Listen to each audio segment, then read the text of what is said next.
Welcome everybody to Teamfight Talkshow. I am DoA, and with me is my co-host, as always, Frodan. And today we are joined by a very special guest. It is Pokemon Master turned TFT Master, Wolfey, who went a little bit of competing, a little bit of casting, or kind of doing it all. But you have a background in competitive Pokemon VGC. Did I get the acronym right? VGC. Yeah, exactly. Okay. Very well done.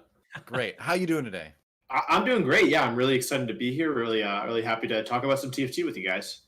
Awesome. And Frodan, how you been? Doing well, man. We had our Twitch rivals TFT North America versus LATAM versus Brazil event. We also did a EU event not too long ago. And it was overall a really big success, and I'm really happy with it. So, I can't really talk too much about our future plans, but, it was a really good case for us to maybe do one in the future. So hopefully we get to do more of that because I know the NA scene really liked it. I'm hyped because like they asked me to do that, but I couldn't do it because I was moving yesterday. I moved apartments. I've I got like heard. if you could see it, I've got like my desk set up and then I'm surrounded by boxes. It's kind of like the end of Indiana Jones and the Raiders of Lost Ark, right?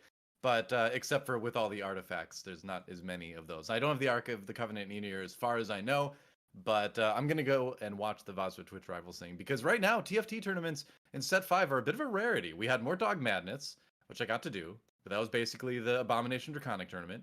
And now we've got Twitch Rivals, which is a little bit more of an evolved form of the meta. We've got a lot to talk about today because this is a meta in Set 5 and Reckoning that's just come out. People are figuring it out. And we had a B patch today. We'll get to that a little bit later. But first and foremost, we need to get to know our guest a little bit more. So, Wolfey, why don't you tell us a little bit about yourself, about your history in gaming, for those who are not as familiar with you quite yet? Sure. Yeah. So yeah, obviously my name is Wolf. I've been competing in competitive Pokemon tournaments since 2011. I grew up playing, games, like I think probably most people here, and Pokemon was always my favorite. And in 2011, I saw that there was like a local tournament about like a 50-minute drive from my house, and so I ended up going to the tournament and I ended up winning the whole thing. It was a single elimination best of one tournament, which in a game like Pokemon with high variance is pretty nerve wracking, but I was able to make it through. And back then, the way that it worked was there weren't like you didn't win money for winning tournaments, but you won a trip to the next like level of event. So this was a regional, and I won a trip to the national tournament, and I was able to win that as well. And then the prize for that was winning a trip to the World Championships. And so I was able to go to the World Championships, and I finished sixth in my first year. And I had kind of a similar season my second year, where I got second at regionals, first at nationals, and then second at the World Championships back in 2012. So I was still pretty young at the time, but because I'd been able to kind of win these trips, I was able to start competing. So yeah, I pretty much played Pokemon competitively every year since then. I won the World Championships back in 2016, which was like good. And I've like been playing for so long That's that pretty good. yeah. But yeah, That's I've good. been playing. I've been playing for a long time, so I'm the only player to have ever to have won every single level of Pokemon tournament. Wow. And I think that's a record I'll hold forever because some tournaments are discontinued. So In yeah, fact, I call people's like, hey, you know that tournament? Like, we got to stop that. I need to preserve this record. Like, never run that tournament again. yeah, shut down nationals. Yeah, we don't have nationals anymore. Now they're internationals. But Well done. yeah, so yeah, I've been playing Pokemon for a long time. It's very similar to TFT in a number of ways, and it was like it was right before set 3.5. It was I think I don't remember the month, but it was right before 3.5 came out. And my friends were like, "Hey, we really want to teach you TFT. We think you'd enjoy it." And I was like, "All right, sure." So I sat down, I learned it. I was a mech one trick for a little bit, and I kind of fell in love with the game, and I've been playing a lot ever since. So yeah, that's kind of a brief history of my experience in Pokemon and TFT. Okay, cool. Anything to add to that, Frodan? Yeah, I guess like, you know, do you what do you what are you drawn to about TFT in particular? Because everyone has their own story, and you talked about how your friends introduced you, but like, what kept you coming back? Because there's so many players who play for one set and they don't come back. You know, they're like, I missed set one, or I played a little bit of set two, and that was really my favorite. So, what keeps you engaged here? I think that it's a couple of things. One of the biggest ones is that I really like I love competition, right? Like I think that's something that I really get a lot of fulfillment from. I love like competing in tournaments. I love like trying to like be the best version of myself, and I love the feeling of like doing something and saying this is really difficult and I'm stuck, and then like working on that and overcoming some of your own personal biases and the things holding you back. And I think for me, TFT as a game is it has a lot of the boxes that I like to check, right? Where it's not super like APM intensive. Pokemon is like significantly easier than texting. You have to press probably 4 to 5, maybe 6 buttons over the course of like a minute. So it's not very difficult at all in terms of like technical skill. TFT is similar though. There is more APM, especially with roll downs and positioning and stuff. So that's part of it. It's a strategy game. Yeah, and it's a game with like the appearance of being high variance, but when you actually look deeper, you notice that like there's a lot of players who are very consistent, which is typically a sign that the variance is not as impactful as you would perhaps like think. Yeah, so I think there's like all that, and like I really like being on kind of like the beginner end of this competitive landscape where in Pokemon I'm like one of the oldest players or one of the players who's been playing the longest by like a lot. Like most players who've been playing have been playing since maybe like if someone started in 2016, they're considered old, and I started in 2011, so I'm like definitely a veteran of the scene. And so it's nice to be kind of because when you're learning a new anything like any skill or anything, you learn so much more. The progress is so much faster at the beginning rather than like once you've been doing it for a while, where your improvements are so marginal. So yeah, I think it's a combination of I really like the game. I'm very competitive in certain aspects, and I love competition and yeah, and I love kind of like learning a new game really seriously. This is the first game that I've really taken seriously other than Pokemon ever. So it's fun overall. What's your goals with TFT? I know you're a competitor at heart. Are you, and you also casted with us, but you've also competed in TFT. Are you just trying to stay involved in the scene? Do you have bigger plans, getting deeper involved in the community? My goal is to win the world championships, to be honest. But like we'll see whether or not that's feasible. But All right. yeah, I don't know. I like until I hit like what feels like a skill ceiling to me, or like until it feels like I just can't get any better, then that will probably be my goal. But apart from that, I would love to get more involved in the community. It's funny because like as I've gotten older and been in Pokemon for longer and longer, I felt more and more detached from the Pokemon community. And like everyone I've met, everyone I've interacted with, even like small interactions, has been so like nice and friendly and welcoming in the TFT community that like it makes me want to be involved more. So yeah, I think like as a competitor, I want to, winning the world championships is the ultimate goal. But for now, it's like I want to continue to get better and to improve, and then also I would love to be more involved in the community as a whole. Right, like they say, you either die a Pokemon Master or live long enough to become Team Rocket. Yeah, sorry, my camera will freeze randomly, so I'll just be fixing that probably like periodically. You're blasting off again. Sorry, I'm done. I also have one final personal question, then we can finally talk about all the new stuff. You mentioned that you're kind of like taking a step back from social media a little bit. You kind of feel like you've been phasing out. Is that something that it's been a long time coming that you've been trying to do? Is it just like a temporary thing? Are you like quitting Twitter forever? The truth of the matter is, so TFT, and correct me if I'm wrong, but my impression is that TFT is not very much on Twitter. Is that correct? No, we're actually like mainly on Twitch and Reddit for the most part. So Pokemon we used to be forums back in the day. Back in my day, we were on forums, and that was good. I think we all remember those, yeah. Yeah, like old school gaming communities on forums. And starting in like 2014, 2015, 2016, it would switch to Twitter, and like in forums or on Discord or on Reddit, like there's some kind of moderation, right? There's like a lot of you're like rewarded for providing good points and for making good points and for having healthy discussion. And on Twitter, you're rewarded for kind of being very provocative, very kind of making comments that are very inflammatory, and like the state of the VGC of the Pokemon community in general right now is just it's just kind of gross, to be honest.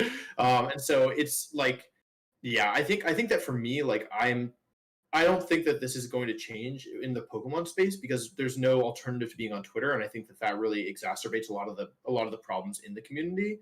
And so yeah, like I still intend to stream, I still intend to do content on YouTube, like that's not changing, but just for my own personal well-being, I feel like everyone on Twitter is just miserable, or like that's at least like the like I feel like everyone is just like not having a good time, or just like out to be not assuming the best of other people. So yeah, I'm trying to limit my usage of it. Just yeah, unless that changes, that'll be kind of indefinite, I think.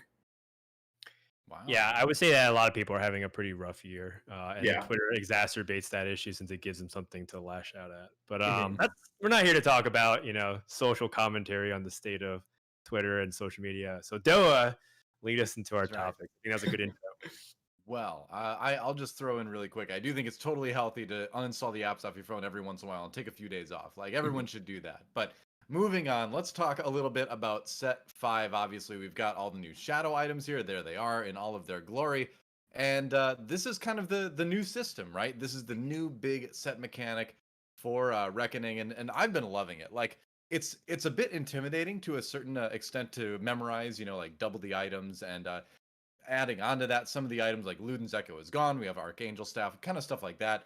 But what I've found more and more is that it doesn't take a whole lot to sort of just get a sense of what the items all do, right? And, you don't need to memorize all the names of them right away. You just have to have a vague idea, and you can kind of go from there and build off of that. But yeah, I've been loving it. I'd be curious about what your opinions are. We'll go to you first, Wolfie. You're our guest. What do you think of shadow items so far? I think it's a really good mechanic. I think that what's really interesting to me is that you have a choice, right? Where whenever you're offered a shadow item, with a couple exceptions, like you're the last pick on carousel, and there's only shadow items left, which hasn't happened to me in my games playing yet. But in general, it's nice because it's like you have this additional option. But on most champions, it doesn't feel like the shadow item is like necessary, right? Like I think about Diana and how Frozen Heart is so good now, and especially on a champion like Diana. Frozen Heart's amazing, and normally you're going to prefer Shadow Frozen Heart, but like if I ever have to build regular Frozen Heart on Diana, I'm not like I'm not devastated, right? I'm like, okay, this is still good. Same thing with like Guardian Angel or Deathblade or Bloodthirster, all those items. And there's probably a couple exceptions. Like some items obviously do have pretty fundamentally changed, like Hexic Gunblade Shadow Form, for example. That's different, and some of the ones like Zeke's or Chalice, those play very differently depending on how you build them, but I really like that it gives you the ability to play the game your way, and that it gives you more flexibility without being a necessity, right? It feels like it's very high in terms of skill expression, in terms of, hey, like there's probably some creative edge cases for majority of these shadow items. And yeah, I think it's great because it doesn't force you to use them, but if you can find a way to use them really well, then it's beneficial for sure. So yeah.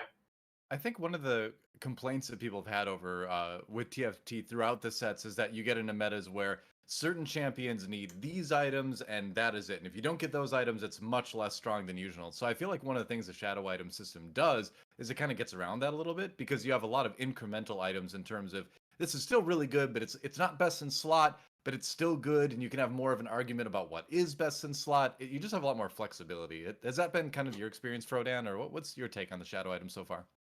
Yeah, I would say that like there's a lot of good substitutes. I think, best in slot items, part of the reason why it was such a difficult thing to balance, and we even talked about in the previous episode with Mort, is, the fact that the items were very separate in what they do. But when you start having more items opportunities, there's a very close like 1A and 1B to what the best in slot items are. So let's say you really want a sustain item, right? And a lot of people would look at Bloodthirster or Hextech Gunblade.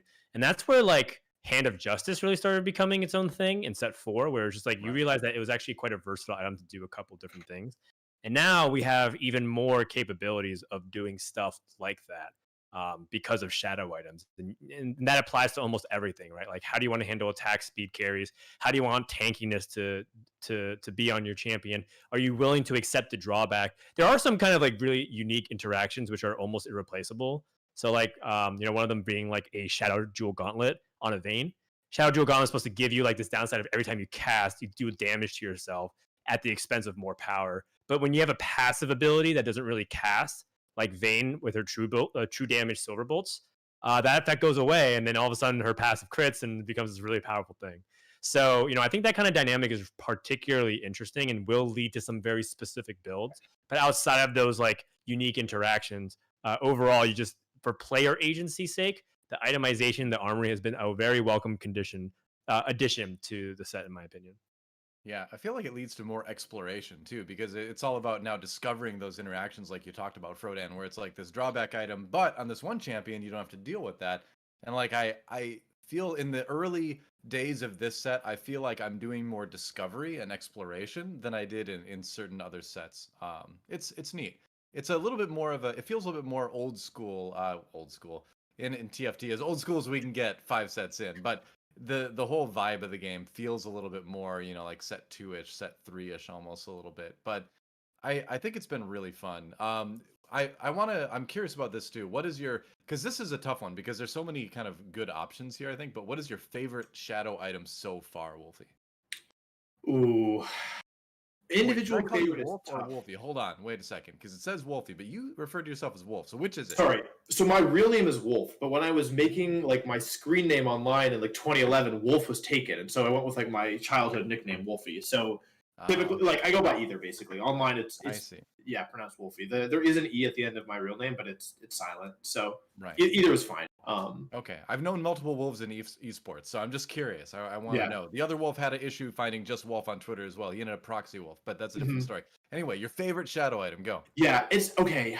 It's not the best. I don't build it very often, but I love Zeke's in theory. I built it today for I think the first time in like I built it once on PvE, but in terms of like once it went live, I built Shadow Zeke's today. I had Nocturne 2 before stage 3, and I was like I didn't have a Gwynstoo's available, and I was like this is fine for now. Like and I finished third with it. I love Chalice as well. Like I love the kind of idea of stealing it. Stealing the mana. Shadow Frozen Heart also feels super, super good. But I think the ones that are most interesting to me are the ones where you really like the drawback is very real, like Spectral Spear of Shojin, for example, where like that's a very real drawback because you're doing less damage, but the mana generation is so significant. So I love the ones that really like make you get creative between balancing like the cost and the benefit. And I'm gonna call it now, and no one's building it. I haven't seen this like a single person build it, but I think that like the evil Giant Slayer is going to be very, very good at some point. Yes. I think people are going to figure that out because the Underrated. HP threshold is like way lower, and the benefit is pretty significant. So yeah. I'm glad you brought that up. I think that's definitely one of the most underrated items right now is the evil Giant Slayer. I love that one. Frodan, what's your experience been with what's your favorite shadow item? My favorite shadow item by far is the Shadow Titans Resolve.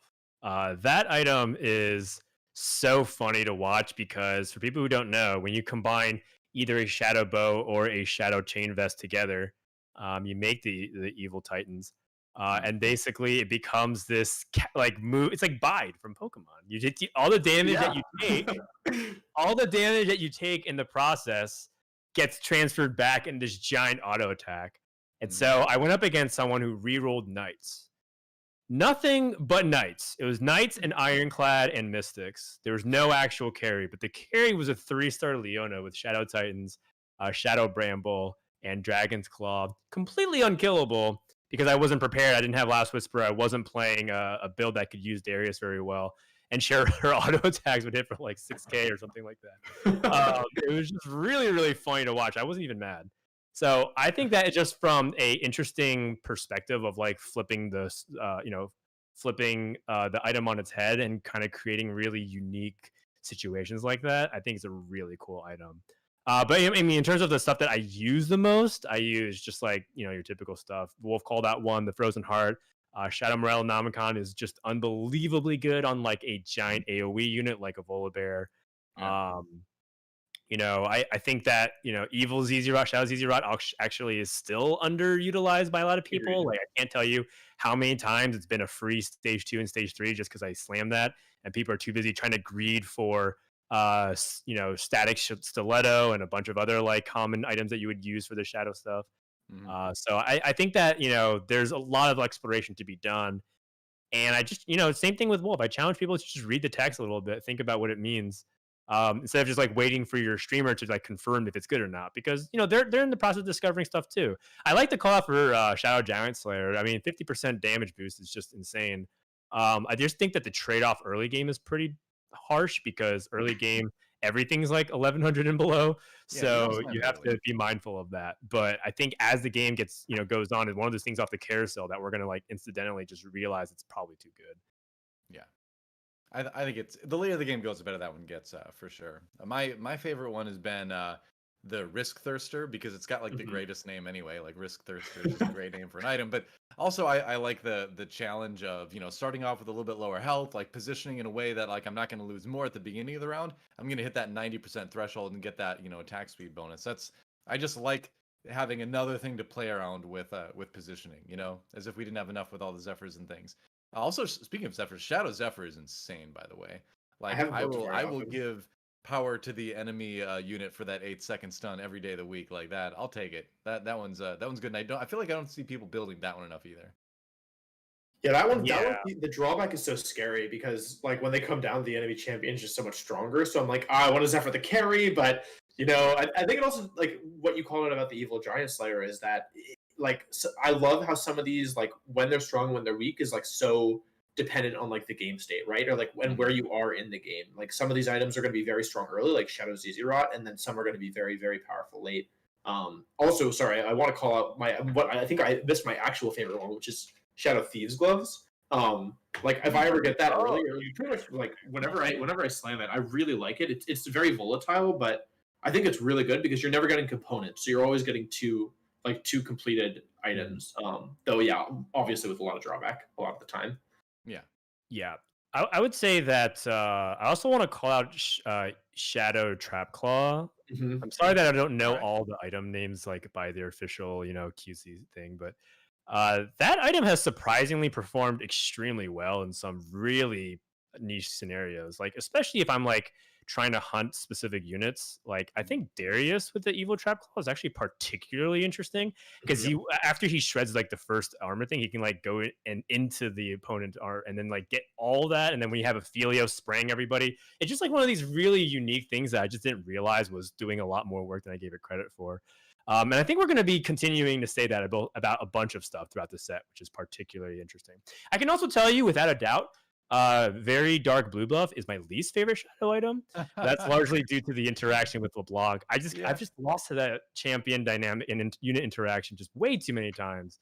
And thank God the B patch has dropped. Just because I cannot handle losing to LeBlancs that are 2 stars and going for a fast 9 and just like doing whatever they want. It's just ridiculous. Yeah, I scheduled my apartment move specifically so I could just avoid the ladder until this patch came in. That's a great segue though, Frodan, into our next thing we're going to talk about, which is the patch 11.9 and the B patch, which just dropped like an hour ago, something like that, an hour and a half ago, I think it was, which did theoretically solve some of those issues with LeBlanc's mana lock going up to 1.5 seconds. She won't be chain casting as often, ideally, and that'll solve a little bit of that. But if we look at these patch changes, it's kind of a lot of what you might expect. A little bit of nerf to Legionnaire. The Revenant nerf, the extent that it was nerfed, surprises me a little bit. But then other stuff like the Aphelios and all that. I'm just gonna throw it out there, and what changes jump out to you the most, and we'll send it back to you, Wolf, our guest. What kind of surprises you, or you're happy to see? What's your take on the B patch? Yeah, I think overall great stuff. There was definitely I would say maybe an over centralization of Volibear Ivor in his front line, to the extent where it was like if you aren't running these two, it typically feels just so much worse. True. So even though everyone, I like those units a lot. I think they're really good. But I think that we'll probably be seeing a more balanced front line as a result of it. I mean, obviously LeBlanc was super frustrating to play against. I'm glad that was nerfed. Ziggs was far, far, far too strong in the early game. Like I had games where I think like 5 or 6 of the people were playing Ziggs just throughout the whole game as their early game, even at 1 star. And so I'm glad to see Ziggs get. I'm actually surprised Ziggs wasn't nerfed more.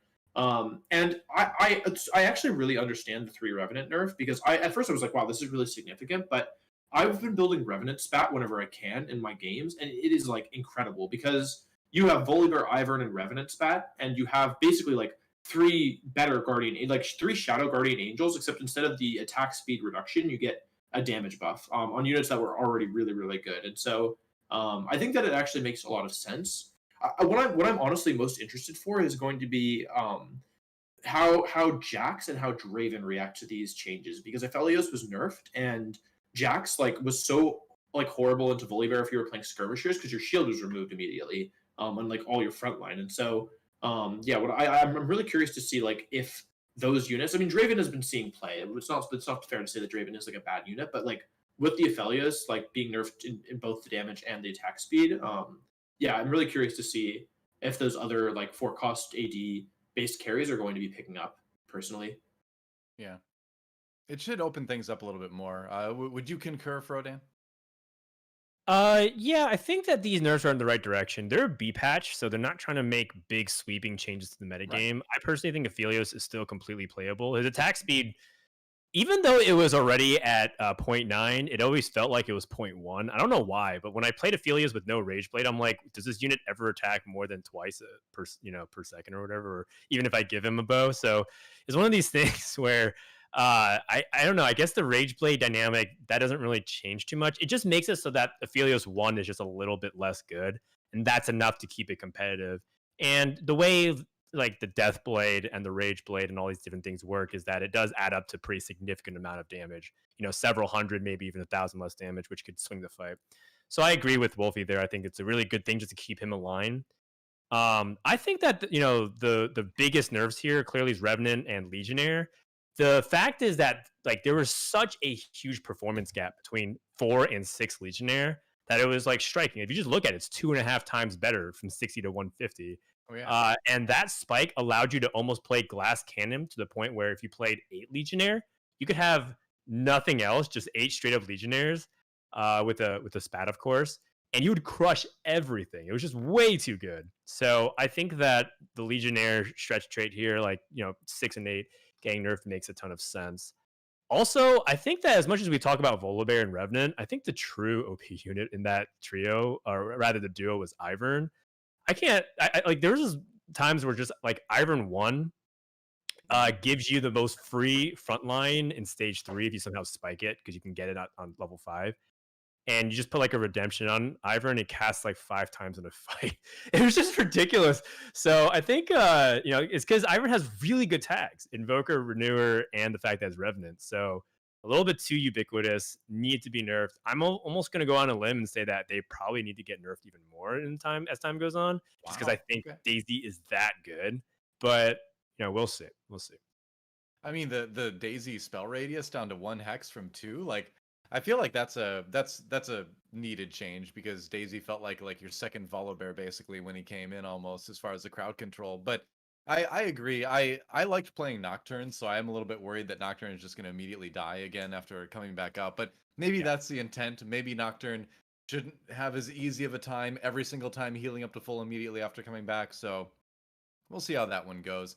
The Legionnaire changes. I haven't been able to play a lot of ladder over the last couple days, obviously, but I had heard that Mordekaiser was coming up. Frodan, you were saying that, and like it shocks me that it took this long for people to really start playing a lot of Legionnaire Mordekaiser and Coven Mordekaiser and all that, because he was so good on PvE. I played a ton of Mordekaiser games, and just the ability for him to one-shot everyone. The idea is no matter what you do, you just want Mordekaiser to cast a lot, right? And so I was doing that a lot with Coven because he's getting the mana faster, he's able to do that. But Legionnaire kind of does something similar, right? Where you get the attack speed at least. Because he doesn't get a huge healing buff from that, but he does just get to cast a lot and do a ton of damage and get a big shield, right? So I feel like maybe now we can even lean more into that. But, maybe with the Aphelios nerfs and stuff, maybe Draven can be, more of the carry he was prophesied to be, the great return of Draven, and he didn't quite hit that high mark that I think some of us were expecting early on. But I'm sure he's going to have his day. He's still good. He just wasn't Aphelios good yet. Yeah. I think, and this will probably be the last thing I'll say about this specific patch note, but I will say that one of the best things about Mordekaiser being part of the meta, even though he was pretty oppressive, is that belt start is legitimate. A lot of times, like, we kind of memed belt and cloak as being some of these really bad items, but now, like, towards the end of set 4, cloak actually was pretty good, and now cloak is still pretty solid, especially shadow cloak. It's like insane. And belt actually has a lot of use cases now, particularly because, and I think this probably answers your question, Doa, we found out how to build towards Mordekaiser better. Warmogs is a really good item, particularly because of Dawnbringer. Dawnbringer restores you a percentage of your health, and so when Warmog gives you a lot more health, it basically scales a lot more aggressively. And so if you put a Warmogs onto like Gragas and you play 4 Dawnbringer, you just have an unkillable frontline, one solo tank in Gragas now. So like things like that, I think people just started innovating very slightly and help you bridge that gap a lot safer, as opposed to just like, well, I'm just going to stack Legionnaires, and until I get more, I'm going to lose every fight because I have nothing. Sure. And I think that kind of dynamic is what really starts to make that comp too good. The fact that we can safely get there in a lot of ways, and then transfer that item and more like overperformance with it. All right, yeah, I agree. I love watching more just walk around and one-shot things. So it's the more the better. I enjoy it. Wolfie, any final thoughts on the patch and the meta before we move on? Yeah, well, I just want to. I think Frodan, that's a really good point about Warmogs. I think right now that item is really underutilized because, at least in my experience, it feels like in the past a lot of the like revive effects didn't necessarily involve percent HP. Like Guardian Angel is a flat HP number, right? But now we have Revenant and Shadow Guardian Angel, both of which give you a percent of your original HP. So by building I built like Warmog, Shadow GA, Morgana, for example, is like solo frontline, and like basically you get 1,000 extra HP is already significant, right? That's nothing to sneeze at. And then you consider that with Shadow GA, you get an extra 800 out of that. And if you build Shadow Warmogs, that effect just even like it continues to snowball. And so same with Revenant. Like it's great. I think Warmogs is actually it's really solid in the early games because the raw HP counts for so much. But also now that we have things that give you percent HP, like Dawnbringer, like you mentioned, and Nightbringer's Shield, I think also scales off of percent HP or off of total HP as well. So yeah, so I think that it's just like it's a really interesting item. And I guess the last thing I'll say is I really love Mordekaiser, so I'm actually happy Mordekaiser was nerfed because I haven't been able to play him because he's been so contested. So I'm personally happy for the nerf so I can start playing Mordekaiser again. I think we can't argue that he needed a bit of nerf, but I think he'll still be good after this. I'm so confident. Agree. Yeah, I'm gonna pick him up when I finally get on the ladder again tomorrow. Yeah. Well. Agreed. All right. Let's move on to the other new game mode in Reckoning, which we haven't talked a whole lot about on the show yet. So let's talk about it now. It's Hyper Roll. Obviously, everyone should be fairly familiar with how it works. Start out with 20 HP. You lose a stock amount each stage. You don't have to roll for XP because you just gain levels automatically, or more automatically than usual, we'll say. So it's a lot of trying to build a strong board as possible, and survive early, right? It's all about like, how can I quickly build a strong board? Do I save for a couple rounds and then spend down? Do I just spend down every single round? And it's been fun. I haven't played a ton of Hyper Roll yet. I've probably played maybe like 50 games or so total. But it's been fun to the extent that I'm worried about playing it more because I'm worried about it negatively affecting my standard TFT play. But what do you guys think? Been enjoying it? Yeah, Hyper was really fun. I stopped climbing because it felt like I wasn't climbing for anything. Largely due to the fact that at the very top right now, if you're able to get past the win trade scenario, or the fact that like people are win trading a lot at the top, it's pretty much just dominated by Vayne and Hellions at the moment. Right. Largely because it's just you're encouraged to roll so much. So but there's one thing that I want to say about Hyper Roll that I would love to take a moment to acknowledge is that one of the people a lot of people agree about this from when I read their feedback is that they don't miss the carousel dynamic. Like there's parts of carousel which are really good, but I've been saying for quite some time, for a couple of sets now, that I think that while the carousel does bring a lot to the table, it also, I think it's not necessarily like something that is really important to the core experience of TFT. In fact, I think it introduces a lot of inherent frustrations, especially for newer players who are trying to get past it. And even when you are an experienced player, there's still so many frustrating things about it too, that I think what Hyper Roll does the best in that case is really amplify like the raw gameplay of it and show you that the game could also still be good without it. So if there's anything about Hyper Roll that I appreciate, there's no carousel DoA. Oh, it's so good. I can respect that. I disagree with you, but I can respect that. Wolfey, or I'll say I like the carousel for various reasons. We don't need to go into that. Wolf, what do you think? Well, in terms of Hyper Roll, I really like it. I played a fair bit on PvE when it first came out, and I want to say that like I think for me one of the best parts about it is that it lets you play TFT without like with a shorter time like period on it. And so what I used it for was when I was learning the set, like, and I was trying to figure out what there's all these new champions, there's all these like new items, like I don't know what I'm doing. It was nice because it was like I could play games, I would naturally level up, I wouldn't have to worry about econ, and I could just kind of watch fights, like put units on, and get a sense for like what they were doing. And so I think I thought of it. Not that I mean, obviously it's its own game mode, and this isn't how most people are using it, but I really like it as like almost like an introduction to TFT. And I think that it's a really great tool for newer players if you're looking to learn TFT because you're able to play more games and have like each individual section is shorter, so you can kind of see where the units are good and where they're bad. And it's like I think it's really good for like a learning experience. In terms of carousel, it's an interesting point. I hadn't actually thought about it before, to be honest. I see where you're coming from. I like things in general that reduce variance, but I also really like the comeback mechanic where you're encouraged for being weaker earlier and losing, and that you get some kind of inherent advantage for that so that it's not only early game dependent. So I would love to find a way to balance maybe some, like take away some of that variance, but still keep that comeback mechanic in a way that you are. I mean, it's so hard. Like I don't envy the job of the developers because like how do you make it so that losing early is not a game ender, but also is like not make it too powerful where you just win the game like for for being strong. Like kind of like we saw with like if you get fortune too early, right? And then like Right. the kind of the repercussions of that. So yeah, I think it's an interesting discussion at the least. I think we could do like a whole like 30 minutes on carousel, honestly, because like you both have really good points. Yes, I I'm very agree. passionate. I enjoy carousel because I enjoy moments of the game where everybody's together, the little legends are running around like emoting at each other and stuff like that. You're like fighting to get to items at the, you know, I like that little micro dynamic to it and the sort of like community dynamic to the game during those moments. But I agree with Dan in that I don't think the game would be that much worse without it. But I also agree with Wolf that I think it's a great catch-up mechanic. But on top of that, I would say with so many items being available with shadow items, is it as much of a catch-up mechanic as before? Because you know, look across the board and all the items aren't as bad. You could make the argument that getting to choose between the shadow version or the non-shadow version, depending on what the carousel gives you later in the game, is, you know, still a big deal as far as the catch-up mechanic goes. But there's a lot to talk about there. I wish we had more time for it. I will state my two things real quick on Hyperroll, and then we'll move on to everybody's, well, maybe some people's favorite segment, maybe Dan's favorite segment. It's a fun one. But anyway, the two things I like about Hyperroll are one thing that I didn't realize until I played a bunch of games of it, which is what Wolfey said in that, or Wolf rather. I get distracted because I'm looking at your name. It says Wolfey.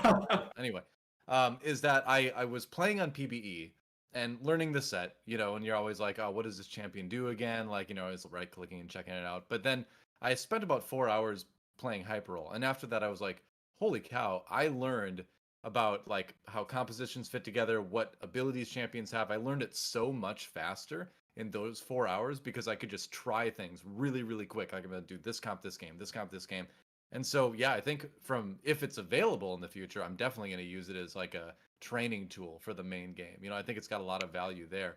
The other big thing for me is that it got me to install TFT on my phone again because I just am not a big like cell phone gamer at all. I just generally don't find myself with time to play a game length like TFT. So I actually didn't even have TFT on my phone until Hyperroll came out. And now I'm like, all right, I have like 20 minutes here. I can, you know, I'm waiting for people to like move boxes into my apartment. I can play a game of, you know, Hyperroll basically. So yeah, I think it's better for the mobile experience too, which is great because that will get a lot more gamers involved that might have not before, right? And so I think it's going to do a lot to grow the community through the mobile experience. So I think it's great for that specifically. But either way, it's really fun game mode.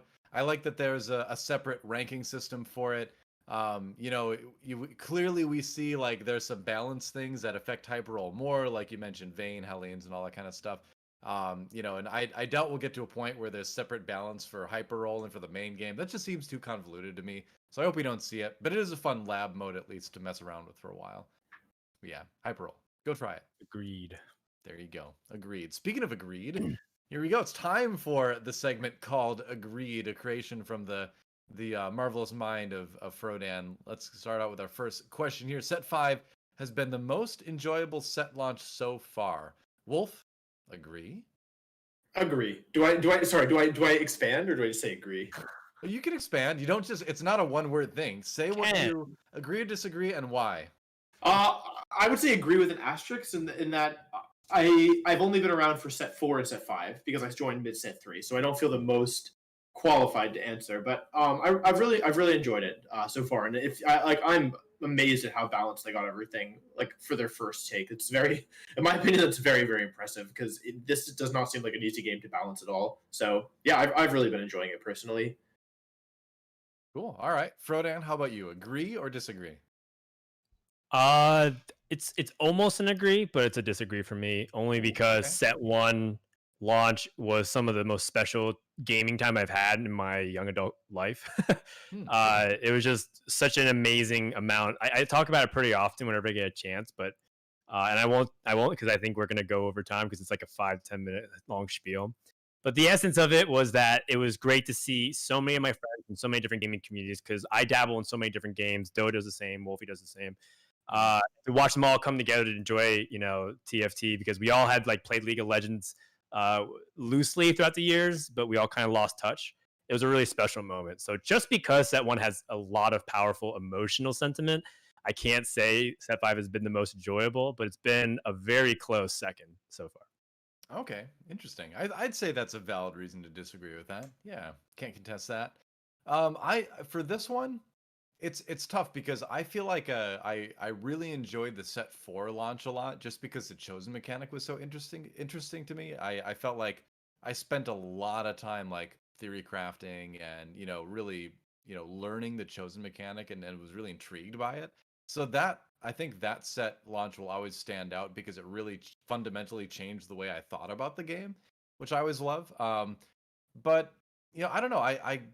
I think I will have to agree with this actually. I think set 5 has been the most fun so far because I think and I'm specifically focusing on the enjoyable part, right? Because I think seeing all the like really crazy new items, exploding Zerat minions, just taking big risks with some items for big rewards. Like I've had a lot of fun playing this set. I think you throw in hyper roll as well for this extra game mode to explore. I think it's just been the most enjoyable for sure. So I'm gonna agree with that. Right. Let's move on.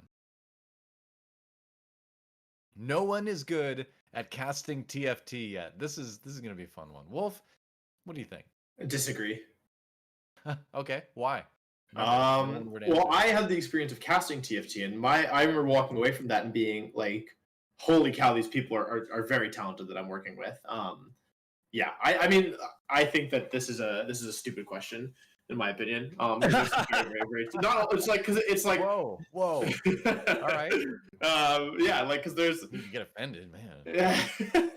No, I mean, there's so many talented people involved in the TFT community in general, not just on the on the front facing side, also behind the scenes. Like, I mean, again, I'm not the most qualified to answer the question, but my impression has been, like there's so many talented individuals. Now I'm sure that there's still room for growth, as with anything, right? I'm not saying that this is the peak of TFT casting, but yeah, no, I think that there are many talented individuals in many senses in the community.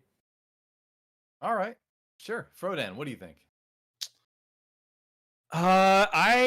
So first of all, Wolf, I'm honored because I couldn't help but feel like I was part of that, but you weren't mentioning me by name, so I appreciate that, as well as DoA and all of our other peers. Sure, we'll tell you. That being said, I'm kind of cut from the same cloth as DoA and a few other people. I think like most recently, like Uber from the Overwatch League also has been, going on podcasts and talking about it. I have very high standards for what I consider to be good commentary, largely because I think, esports is pioneering a different frontier of what in-game commentary really means.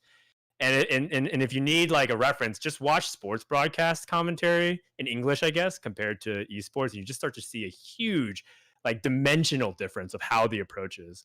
And so I think about commentary all the time. And my opinion is that I think that we are like high platinum if I were like talking about our skill level. I think like we're pretty good. Like we have a pretty good grasp on what it means to cast TFT. But I think we like lack a lot of really important fundamental mechanical skills that can really easily push us a lot higher up.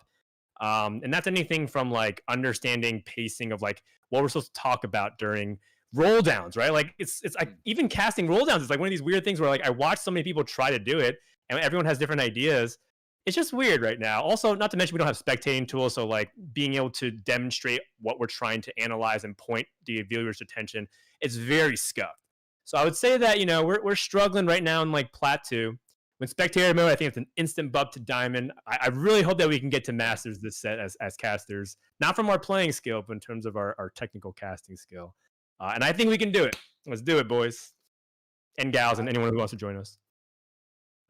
So that's an agree, right? Yeah, that's an agree. Okay, figured. Okay, so all right, I appreciate what Wolf was saying too, but I'm gonna have to go with Frodan on this one and agree for a couple different reasons. A lot of it is what Dan already said, but I think there's also the misconception that saying no one is good at casting TFT is also saying everyone is bad at casting TFT. It's not saying that. It's just saying that no one has really reached peak TFT casting. So semantics. I wouldn't say that I think that's reasonable. Where I don't think that we're doing a bad job of casting TFT. I think it's kind of like Frodan said, where we're doing kind of about as well as we can right now. Where the resources that you have as a caster do have a big influence over your ability to cast the game in the moment when you're actually in the game. Things like data, things like spectator mode, they go a long way, right? So there is that. There's some of those external factors, But then it's also some other things as well, where it's, digesting what is the most interesting thing to talk about at a point in a game in the moment, right? And like figuring that out, especially in a game as complex as TFT is very hard. And I think we're doing pretty well, but we haven't quite hit the nail on the head yet. And I know like Frodan and I have had like lots of conversations about this, like off camera about, how to cast TFT properly and all that. And we've all had, a lot of us who have casted the game have had this, because it is a tough game to cast. It's fun right off the bat. And I think a lot of ways that it's been done so far have certainly been serviceable and it's been enjoyable for viewers. But the game is new. We lack as much data as we could use theoretically. So we're having a lot of fun, but I think we could go a lot further. I agree. I think this set I'm gonna hit Masters in the game, of course, as usual. But I'm also gonna hit Masters as a TFT caster. We're as a group. Let's do it. That's right. Let's do it. We'll have our first LAN finally. God, we've been just doing online Discord casting. Good gracious, it's been so hard. Well, they didn't say the casters would be there. Keep that in mind. Yeah. Oh, that's true. Maybe we do a remote cast. No. That's catch-22. Yeah. All right, we'll see. Don't get your hopes up. All right, let's move on to the next question. Set 5's learning curve is too unfriendly for new players. Wolf, you said you started up in set 4, right? So right before 3.5. Sorry, you're not exactly a brand new player. You're not a total noob, but you're fairly new overall. So what do you think? Having gone through those set 4 and now set 5, what do you think? Yeah, sorry. Just to clarify, I did start right before 3.5. With like the mech meta, but I don't know. I don't really consider myself a new player. Like I'm already masters in this like in the current set, so. Like, I don't think that this is really fair for, like, me as a new, like, from the angle of a newer player to answer, but I'm going to say disagree for this one, and the reason is that the TFT at its core fundamentally has not changed, right? And at least, like, in terms of both galaxies and chosen mechanic, I think the shadow items feel the least intrusive, and I think that's largely in part because of what I said earlier, which is that it's optional, right? Like, I'm new to the game, I'm learning the game, and I got offered a shadow sword, and I'm like, I don't know what to do with this. I always have at least one other alternative, right? And so it kind of allows players to learn at their own pace and to take things at their own pace, because like you're never forced to interact with it. Whereas with Chosen, like, okay, you don't have to buy a Chosen, but like you probably should, right? And when to sell that Chosen and when to pivot into a better one or roll for a better one. Those are all decisions that are really difficult and we're very I don't know, I would say impactful. More ambiguous too, right? Yeah, exactly. To performing well in any given game, but you don't need a shadow item to do well. I've won games without shadow items. I've won games with them, and so I think that it like of the sets that I've played, I would say Galaxies I guess is kind of easy to grasp as well, but the deeper strategy and how that changed could be a little overwhelming. Like the reroll Galaxy, the one where you little Legends one where you only had 85 HP, like those really changed the pace of the game. And for set 5, the pace shouldn't be changing too much, I think. And once you know what the units do and what the base items do, then you can start, adding in the shadow items. So I think it's actually probably, of the 3 that I've played, this is probably the most friendly to new players. All right. Interesting. Ooh. Cool. I didn't expect you to say most friendly. Wow. Yeah, he like wrapped up his disagreement with the hot take. Sets, so and then he dropped his own hot take at the end of that. That was good. Yeah. How about you, Frodan? What do you think? So I'm split down the middle here. I think on the one hand, adding so many things like the shadow items makes it really hard because I don't know what the implications of it. So I love that they added a bunch of small UI things, like you can right click a component, it shows you where you can build the recipe, but that doesn't tell me what it does, right? I just know that I can build a shadow hand of justice, but what does that actually do the first time you encounter the situation? And I think that part of discovery is actually quite important, right? The idea is that the whole point is, why don't you try and see what it looks like? And I think that part of TFT is great. However, I also feel like we've been getting really good at educating the audience. Like our tier list and guide process is coming out more refined. We're learning how to learn sets a lot quicker. We have different frameworks in mind, like, hey, this is what was good in like set 2 and set 3 and set 4. This is like an analogous type of composition or different ways to frame it. So in terms of like the amount of resources out there for new players, I think that's really helped the set 5 learning curve a lot. Not to mention that like, low key TFT community is still like has one of the most OP communities out there to help learn because everyone's so friendly to share information. I mean, it's so amazing to watch competitive players just give away their edge so freely all the time, and then complain about variance in other games. And TFT, it's like all the information's just out there anyways, right? Like people see it all the time. You can't even like hide things in the game really because people can just scout your board. So people are just very open all the time and giving for that kind of info. So I think these outside factors have made me largely disagree with it. I feel like we've been very good in accommodating both in and out of game to help new players. Oh, also, the TFT account is starting to tweet out great videos on like how to position, all these different like tools and stuff like that for you to get better at the game. If they can just take it one step further and elevate creator content that's trying to help do the same thing, then we're like in business, you know, like if Wolf decides to say, hey, here's like an intro to set 5, here's a couple of different things you can gravitate towards if you're like a new or beginner trying to break out of silver. I think that's what really helps take TFT education to the next level. If we can really amplify that instead of just tweeting out patch notes or retweeting Mort, who reports apparently on TFT Esports as his secondary job. And we thank him for it for sure. Let's see. My my opinion on this has shifted over the last few weeks, where if you would have asked me on day 1 of PBE, I would have been like, yes, it's too much. There's so many items, you know, Chosens are easy. It's just a 2-star, right? But I'm actually going to disagree with this because the more I spent with it, very quickly, I feel like I started to realize that double the items is not that bad because you just learn so organically through playing. A lot of that came through hyper roll. But then I started to think about some of the other things that Wolf touched on too, where making your decisions around shadow items, you know what you're getting, right? You know what the item does. It's black and white. You know, you can make a fair estimation of how it's going to affect your board. Whereas when to buy a chosen, when to drop a chosen, that is a much more ambiguous kind of thing. And so in the end, while on the surface set 4, I think looked similar, or simpler rather, as we went on, we discovered just how hard it was to manage the whole chosen mechanic. It was fun. I loved it. I was sad to see it go, but I think it was a more nuanced, difficult way of playing TFT, and certainly more difficult to learn, you know, as a player. So yeah, I'm going to disagree with this one too, but it's funny because I have people come into my chat when I'm streaming and say, you know, oh, this set is so hard because it's double the items. And I'm always like, don't worry, I felt the same way. Just play some games and you'll pick it up really quickly. Don't worry about it. So yeah, I'll disagree with that one. Yeah, but it's an interesting question for sure. I think we have one more. Yeah, we got one more, I believe. Yeah, forecast percentages at level 7 are too high. 15% used to be 12, right? So a little bit too high. What do you think, Wolf? This is tough. Geez. Okay, so basically the issue is like there are people who are going to roll down at 7 and hit an upgraded forecast, like a 2-star forecast, and that's really difficult to like. Or like that's like really frustrating. Like I've had games where like there's 2 people with Mord 2 at 7 because they're like losing the whole game and they like econ really well and then they roll down and they hit Mord 2. That being said, when I roll down at 7, I feel like if I hit one of the champion I'm looking for at forecast, I'm like, okay, like this is lucky for me, like I did it.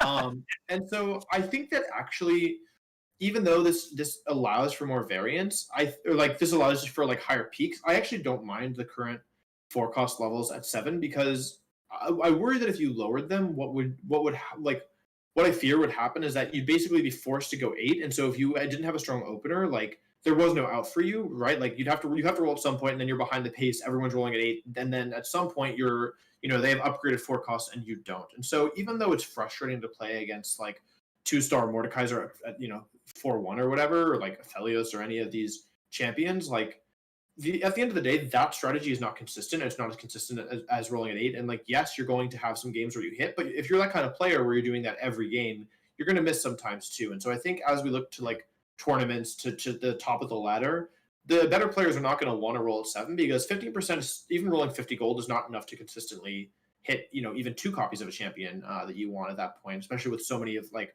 if you're rolling early, there's also going to be more in the pool, which also means more potential. Even if you're looking for like something, let's say you're playing Jax, right? And like Jax is not a unit that's super contested right now. But if you're rolling at 7, like, I don't know, like there's going to be more Mordekaiser, more Aphelios, more Draven in the pool as well. And so, yeah, I think that even though it can be a little bit frustrating when you're, and it always feels like it's like, it's just the way that confirmation bias, or not confirmation bias, but it's like a natural tendency to be like everyone else always hits their 2 costs, 2-star 4 costs, but I never hit mine.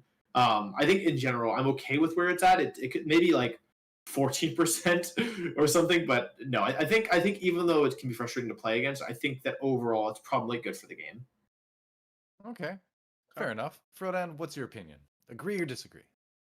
I've seen people talk about this a lot actually right now because they think that the 4-1 lottery is back. I think that's because our early game is not really refined right now, or like a lot of these players that talk about it, you're struggling because your early game wasn't enough, so you feel like you have to rely on this. So I disagree. I think that Wolf laid out a lot of good things. I would like to point the attention by the fact that 3 cost carries just feel very underwhelming in general right now. They're like almost they have this weird window where they're very good at like 3-3 to 3-6 and then not any other part of the game. It's just like really strange to me. I mean, I guess if you hit it really early, like some people get like a double 3 cost box out of their stage 1 and they somehow natural it or pick it off carousel to complete on stage 2.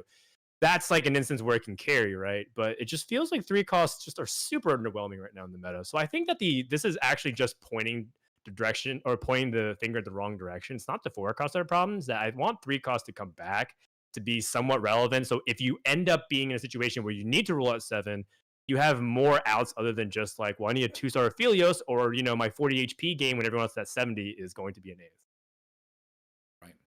Yeah, I think you're totally right. I think both of you brought up a lot of good points. 3 costs definitely do feel a little bit soft early on in this set, but I'm gonna disagree with this one. Just for the reason too that like I feel like I haven't been affected very much by the higher percentage at level 7. A lot of times lately I've been playing mostly by going fast 8. I just build a very strong early board, try to ride that to a good economy, and then go 8 quickly. So that's been going okay so far in the games I've been playing. I haven't played as much as I wanted to, but I played a good amount. And so I feel like a lot of times level 7 I just go past so fast. I don't even really notice it anyway, you know? Thinking about it more sort of like more theoretically, I like the idea that if your composition is really relying on hitting a 4 cost to finish a trait or to move some items over or something, and you only really want to hit just one, in like a short roll down, I'd like the percentages being a little bit higher for that reason, because a lot of comps kind of come online when you hit that specific 4 cost. So I like being able to hit that and then like get that goal achieved, in whatever board you're trying to build, and then you safely go to 8 theoretically, and then roll down for the 2-star version of it. Right? You can always get lucky, but I do like that little extra chance to hit that completing unit in the 4 cost realm. So I'm gonna say disagree with this one, but I feel like I personally need to do some more testing. I feel like I'm not like the authority on it right now, but that's the way I'm leaning at the moment anyway. But All right, yeah, that's there fair. you go. Well, that was agree.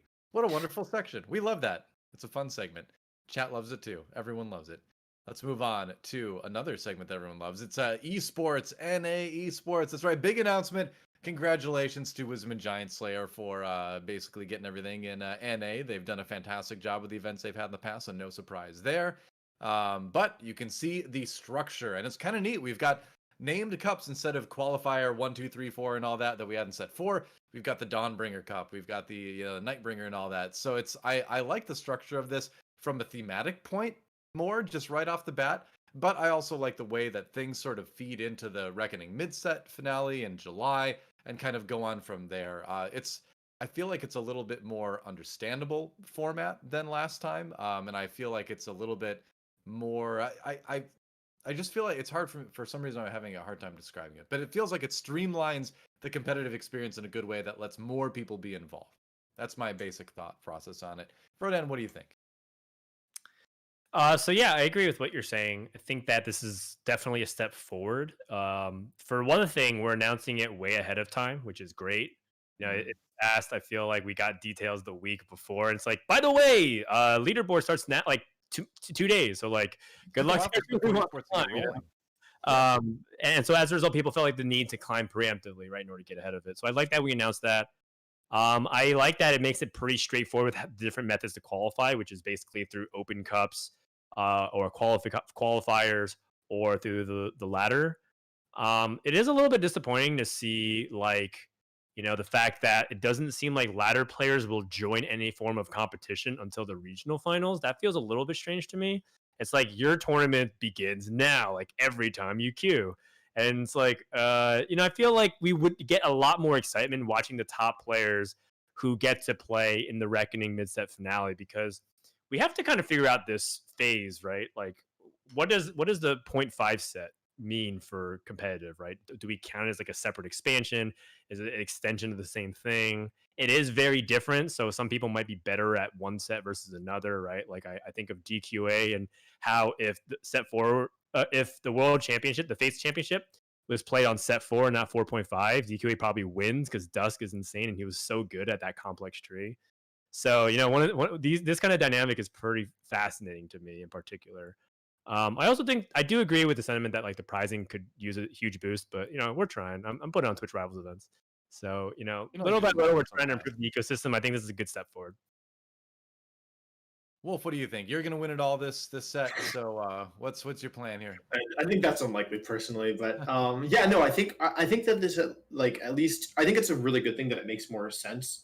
Like this is a nice graphic as well. Like I had to have the set 4 worlds qualifying system explained to me like 5 or 6 times. There was a graphic for that as well, but I would sit down with my friend. I was like, Zane, I need you to explain it again. I still don't get it. And this, at least from an initial look, makes a lot more sense.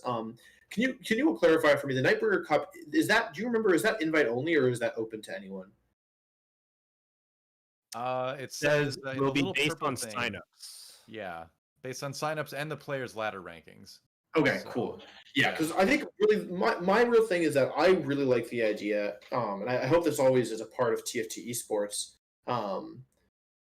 Is I think that the kind of, we called it in Pokemon the last chance qualifier when we had one a while ago, but kind of the open bracket I think is what it's called here. And I think that's a really good system in a game like TFT where there is a ladder and the ladder means a lot, of course, but not everyone is going to have time to play the ladder to be, and not everyone is going to necessarily be as good at ladder, because at the end of the day, ladder is a different format than tournament, right? And I really love that that there were in set 4 open qualifiers and that players could make it through these open qualifiers and play with the best, and that it gave them a different avenue. And most of the time the open bracket players would not perform as well as the ladder players, and I think that makes sense, but I still think it's important to have and I think it's I wouldn't, maybe not important, but I think it's a really good thing to have, and I think it's a good thing for the players who aren't at the top but who want to, like, who are maybe grandmaster, like maybe there's a really phenomenal like tournament player in grandmaster or in challenger, but not at the very top of in that upper echelon. So yeah, no, I'm really excited for this world format overall, and yeah, I think I really love watching tournament metas develop. So yeah, overall I'm just really excited for this year's worlds qualifiers and tournaments and all that. Cool. Yeah, I think I agree with that as well. For my own part, I like seeing things move more towards tournament focus and less towards ladder focus, because I agree, like, prioritizing only the top people on ladder. Obviously, there's a lot of fantastic players up there, but as we've seen in the past, there's a lot of really good players that just don't have time to grind the ladder, but they still understand the game at that level. So giving them more venues to kind of show that off, I think, is a good thing as well. And if you look at other esports across the years, it's always gone towards tournament being the pinnacle of competition in the past. Ladder is for practice. Tournament is where we crown champions. So I kind of always lean that direction as well. And it was announced just yesterday, I think it was yesterday or earlier today, something very recently, that there will be a live event for the Reckoning Championships. It'll be live in China. That is very exciting. At least we'll have players there. We don't know any other details around that, but it is going to be neat to see everyone in a room together. I think as a gaming community, just going beyond TFT, we're all ready for tournaments to go back to where there's people in person, right? I think we're hopefully all seeing the light at the end of the pandemic tunnel, and this is kind of a sign of it, where we can kind of get back to a little bit of esports normalcy. Because man, like, I know I'm sure all three of us have been missing the crowds, we've been missing the being on stage, we've been missing the energy of being in the venue, because it just makes you a better caster, honestly. Like, you are just going to be a better caster when you can see the audience and see the players right there. You can hear the hype. So I hope they bring casters, and I'm excited either way, as just as a esports enthusiast, to be back in a live venue scenario. So this is very exciting. Hopefully it's the beginning of many in the future. Yeah, absolutely. I mean, my experience is it's different because I've I never casted for Pokemon. I've only ever competed, and I think it's worth noting that the energy and the environment of a live event is completely different from online. And Yeah. the fact that this is TFT's first live tournament is very, very, very exciting. Like at least for me, like it's so hard for me to get as invested and really be as present for online Pokemon tournaments as live events because all I've ever done are live events. You know, I've played online for fun in tournaments, but it's not the same thing at all. And talking about that energy, that excitement, that being able to see your opponents or like know that I don't know exactly how it works with TFT, or I guess none of us really do, but like know that they're right there as well. I think it's very, very exciting, and I think it will probably it'll be a very different experience for players and casters and spectators alike. And there's a whole lot of extra factors you have to worry about as well. Like if you're coming from NA, you have to worry about jet lag. That's like a very real thing, right? Are players going to know to like go early and like yeah, like I don't know, like there's so much that is different playing at a live event than at something online. That I'm just so excited to see how it shapes out, and I'm really glad that TFT is taking this step because in theory it's a game that you could play online. I mean, we did 2 world championships online, right? It's not Right. completely unfeasible.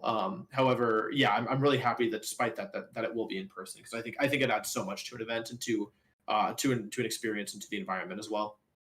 Yeah, I mean, we've been able to do it online pretty well, and I feel like sometimes we in esports don't realize how lucky we are to have been able to continue kind of operating in this pandemic universe. Like two of two of the people that came and helped me move yesterday, two of the movers were touring in aspiring metal bands before the pandemic hit, and their economy or their financial side of things just got cut out right from under them, and they had to do this just to make ends meet, you know.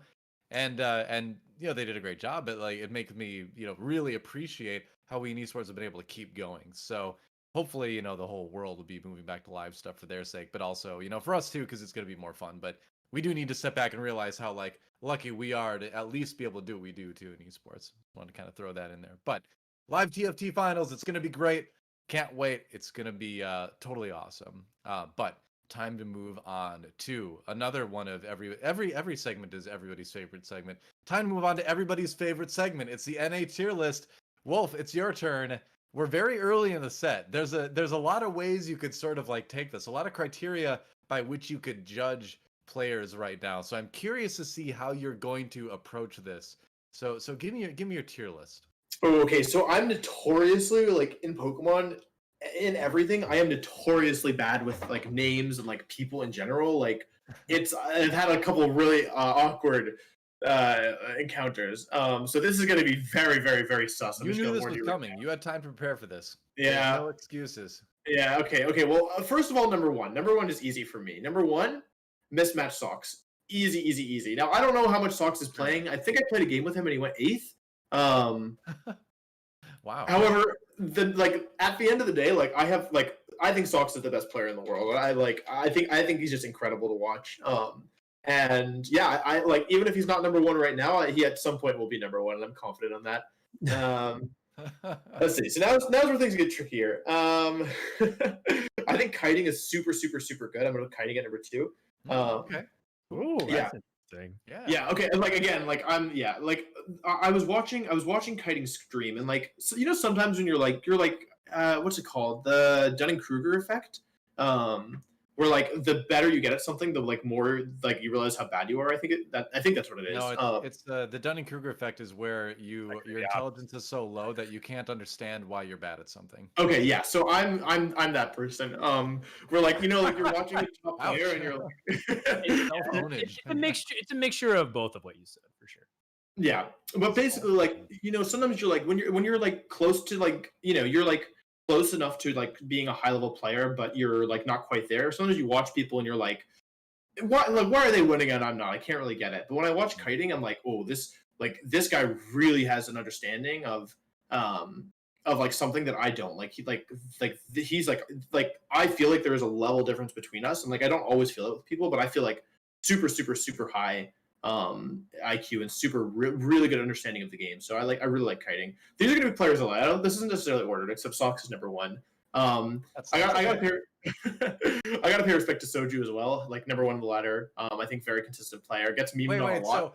So before you said Soju, you made sure to clarify This is not really who I think is like the best in order. It's just players I like. But Sox is number one. That's when Soju can. Okay, all right. Yeah. No, I think Soju's super good. Ouch. It gets memed on a lot, but like definitely a super solid player overall. Like I like being like number one early is super good. Let's see now. Okay, now is where things are getting tricky for me because I don't watch that much TFT content. I'm just who else do I think is really good? I think Emily Wang is super good. I think she's improved a lot. And I don't know. I think that she'll probably be ranked 1 at some point is my guess. All right, Emily Wang hitting the board. Yeah. I'm putting more on here too. More Dog Madness achiever. Yeah, I'm putting more in the list for making a good for helping make a good set. But I think also like what I've learned about through Pokemon is that like if we were to play a tournament right now, because Mort doesn't get to compete, right? Mort never gets to compete. But if you like in Pokemon, like the information advantage early on in a new format, because our format changes like every couple months at this point. It used to be once a year. So yeah, I think that like the information advantage early on in a format or in a set is pretty significant. So Wow. yeah. Oh, GV8 100% should have been on here by now. I really like GV8. I love watching him. Such good vibes. Like, yeah, very, very good player. Like, I also like that his APM isn't like super high. Like, I feel like I watch GV8 and it's like drag, click, and I'm like, this like you're so relaxed, but you play such a good early game that it's okay that like he's not super like doesn't have super high APM. Also, just seems like a nice guy. Who else? I think I'll put DQA on here. I feel like DQA is a player who like even if like I feel like DQA is a player who's very, very good at improving rapidly. And yeah, so I like DQA in here. How many is that? 8?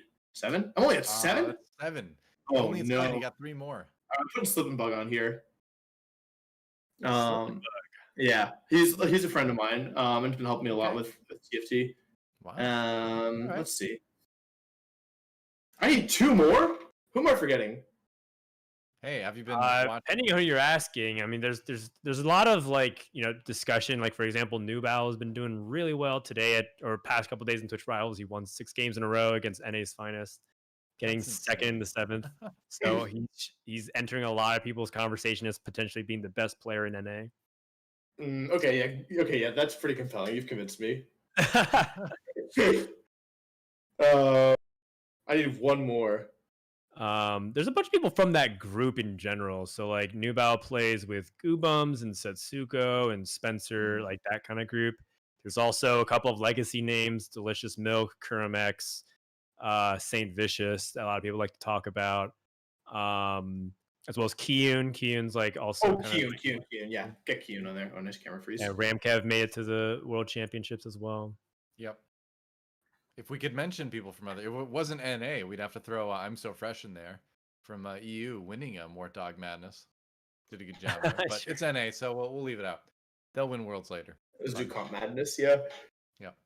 Yeah, I like Kiyun as well. But yeah, like I haven't had as much time. Like it's tough because I'm not like I don't really interact directly with a lot of the TFT community. So I don't like when people are like, oh my god, this player is so good. Like I don't ever get to see that, like. I'm just like playing my games, I'm just in my lobbies, and when I watch people, that's like where I form my opinion. So I apologize that this list is very scuffed, but no, it was a very feel good list. Is this exactly the rankings that you believe? No, and Mismatch Sox #1. That's like I swear to that. Mismatch Sox is always #1 in my heart. But everyone else is a toss up. Yeah, I just like that for the visual of it. I think there's a lot. Emily Wang doesn't make this list very often. Mort Dog doesn't make this list very often. The fact that you put it over world finalists is just great. I'm all for it. I want more controversy for this show. Yes. Well, on that note, let's open some mail. We need like a graphic that's like a letter or something opening, or I don't know. It's 2021, so maybe email will be open. Who knew? But here, it's time for mail, and like a little song. Time for Mailbag, but it's not a bag or actually mail. There have been various debates regarding VGC as a recognized esport. How do you feel about the topic, and where do you see it in comparison to TFT?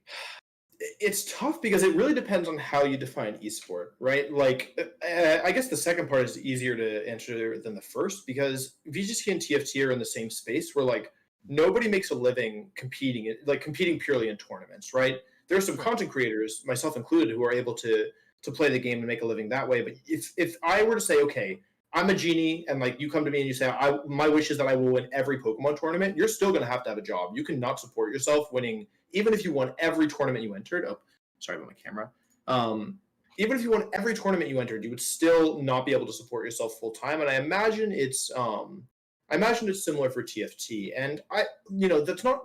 There's obvious drawbacks that come with it, right? I think more prizing is typically regarded as a good thing, but there is one nice benefit, which is that the people who play because they love the game, and I think there's something nice about that, and it also changes the dynamics there. So, VGC is not an esport in the sense that you can like support yourself full time on it, or that you can make a living just winning tournaments. But there's tournaments, and people watch it, and there's content, and so in that regards, I would say, yeah, I think it is an esport, but it's not. To say it's an esport is not the same as saying like league.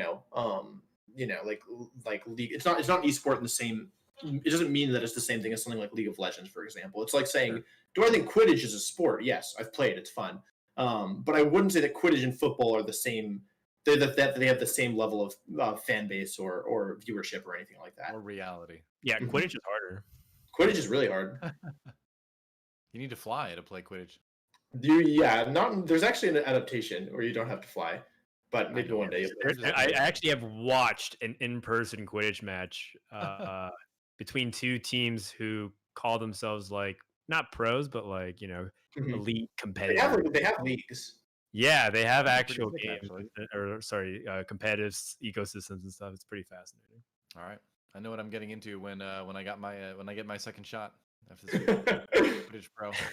From your experience, that was Andros with that great question, by the way. From your experience in Pokemon VGC, what's the most surprising skill that translates well into TFT? This is from DWolfX. Let's see. I think surprising is that. I mean, I don't know. I don't think there's anything that's like especially off the wall, like totally crazy. But I think the biggest thing the thing that I think has helped me the most is that by playing VGC, I understand that when I lose to luck, I'm not losing to luck. I'm losing because I made mistakes. And I think that mentality is very helpful in games which have surface level variance, or I mean, sometimes a little deeper than surface level, but like in Pokemon, you will sometimes have games where you'll get unlucky, right? But there are certain strategies, certain ways you can play that are going to make you more susceptible to luck. And there's certain things you can do to cover for the bad luck. And I feel very similar in TFT, right? Like talking about the 4-1 lottery, right? Like you don't have to play in a way that like you can win the 4-1 lottery by not participating, right? If you play the rest of your game in a way that doesn't require you to roll down a 4-1 and hit an upgraded 4 cost, then you never lose the lottery, right? And so I think just understanding that, like after a loss in TFT, if I go 8th, if I go 7th, I'm never like, well, I just got unlucky. Like, hope that doesn't happen again. I'm always thinking like, where were my mistakes? Where can I get better? Where can I optimize? Where can I make myself less susceptible to variance so that doesn't happen again? All right, interesting. Yeah, that's a cool question because there are a lot of skills that transfer from game to game. So it's interesting because I don't really know anything about Pokemon VGC. I've played Pokemon, but I don't know anything about the competitive aspect of it. So that's cool. Thanks to DWolfX for that question. We got one more question from Lear or Lere. I'm not sure, but that's okay because it's a question about pronunciation. The way you pronounce Pokemon names has been a fun part of your content. Arcanine, for example. I don't even know what Pokemon that's supposed to be. Is that supposed to be Arcanine? Who knows? Oh, okay. What's your favorite Wolfeism / mispronunciation of a TFT champion? So the guy who is 4 shots and he shoots people. John, yeah. I loved calling him John, and people would get so mad. I also like Diego, but that's not like an original. But yeah, like I loved because that was also in set 3.5, there was Jonna. And I'd be like, oh, and like the thing is that this is how it sounds in my brain. Like, or like once I start calling something stupid, it's like at some point it becomes unintentional. So I'd be like talking to a friend, I'd be like, oh, like I have to like move my John, and they're like, who? Like, who is John? And so yeah.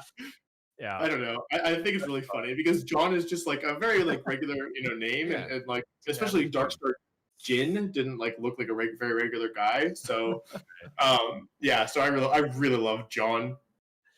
Yeah, Yeah, I like that. I mean, I've heard people say Kyle instead of Kale. Yeah. It's really funny too. So. Yep. All right, that was a more entertaining answer than I expected. That was great. Let's announce now our giveaway winner for the question. Congratulations, D Wolf X. You are the giveaway winner. Your question was awesome, and we chose it. Frodan and I, we're responsible, and but all three of us now are responsible for choosing a chat winner. So that's TBD, meaning right now. Who do we decide? How do we decide this, Frodan? What do you want to do?